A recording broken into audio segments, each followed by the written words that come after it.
ki, Bakıda taksi şoferlərinin etiraz aksiyası davam edir. Onlar bu gün də Nəqliyyat Nazirliyinin qarşısına yığışıblar. Hazırda aksiya başlamaq üzrə. Ağlaşın. Kes oğlum. He? Ne göre?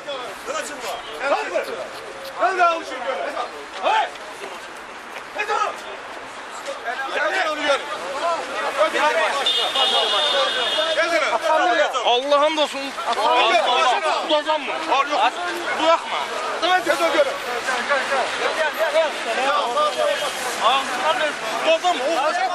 Bir dakika. Neyi yiyeceğim? Atı başına da ne bu? Baş kapı. Kaç kalmıyor. Baş şunu. Gelme ya.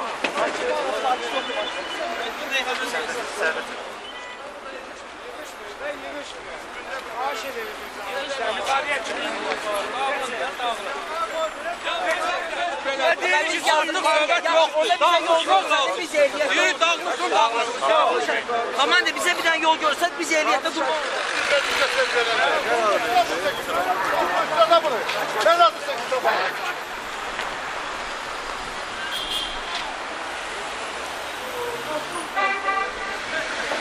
Yap bırak.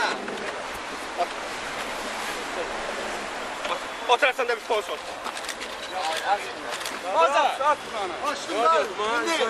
Başla buranı. Gel pısına, gel pısına. Şimdi. Araştırırlar mı? 30 bir dakika görüyor. Sahnede. Otur. Git.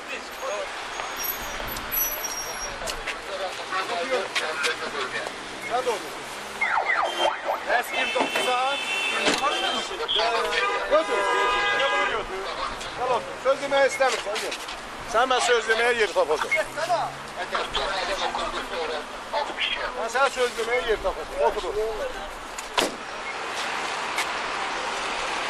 Sen şaman cevap varsın. Ha gel. Bir tane polis yok. Gel başına. Bunların bir tane polisi yok. Bakalım maşına yürü. Kal maşına. Kal maşına oğlum. Sakin. Kal oğlum. Beni dur, beni dur. Otur. Niye demiyor? Otur. Niye yemiyor? Geç ona göre. Ne vurursun ben? Otur maşına. Ayak mı vurur? Ha kes maşına. Ne vurursun? Otur maşına. Ne göre vurursun? Otur maşına. Ama oturmur. Kes ona da 2 nefer. Oğlum böyle. Mukammet göster. Bak şimdi vurursun. Beni vur. Ben Mukammet göster. Mukammet göster. Hadi bir dakika. Ha. Kes maşına. Geç de. Kes maşına. Otur yanına biri. Neden bu? Tam maşına bu. Abi bırak. Sen bir geç koy sen de. Ona bak. Emresin götür. O eve geç. Sabahta gelen Ziyanoğlu 1 milyon 300'e gelip ay yiyəndə bilmirdi ki, taksiler götürsünmeye. Abi diyor 50 manat verə bilərsən sən sürüb o taksini. Verə bilərsən, ha? Bax, sən jurnalist get oradan götür. Apar sür gün 50 manat verəcəm, niyə qoymayacam düz maşını işləyə? Nə ayrı? Dədəsi babası 06-07 ilə yekəlifdir. İndi 07-ni bəyənmir, 06-ni bəyənmir. 1 milyonluq maşın minir. 8-dən də axıra Kama şofrovdan Can Məmmədov. İndi 07-ni sürəmir. Deyə sürmüyor. Nə ayrı, biz nə yiyək? Geçsin ancaq taksi şoförlərinə, ancaq taksi şoförlərinə. 3 dənə verməsin. Geçsin taksi şoförlərinə, 3 dənə zavod açsın, elan versin ki, ancaq taksi şoförlər gəlsin. Biri mənəm taksi şoförüm. Desin, ayrı heç kim götürməyəcəm, ha? Ancaq deyil, taksi şoförlər gəlsin, gedək. Bizi qəbul eləsin şəhər, taksilar. Mən dəliyəm, gedəm 10 min verəm, gətirəm dağdan bunu. 8 manat iş günü akşama elə olur ki, xaltır eləmək olmur. Heç nə. Üstün elə, acdı.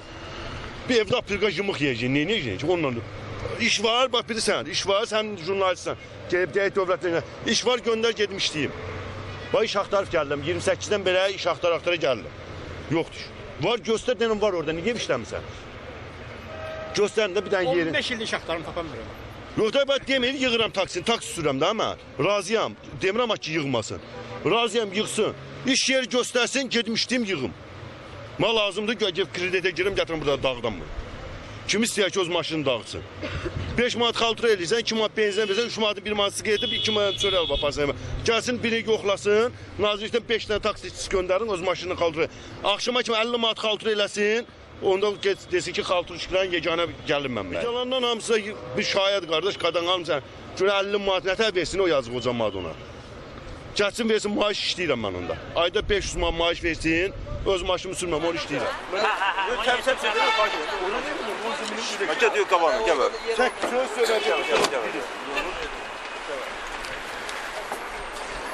Vətəndaş müsahibə verir. Onun müsahibə verdiyinə görə köhnə hamam, köhnə tas. Yığışdılar, aksiya eləmək istədilər. Amma polis onlardan çox idi. Getdilər.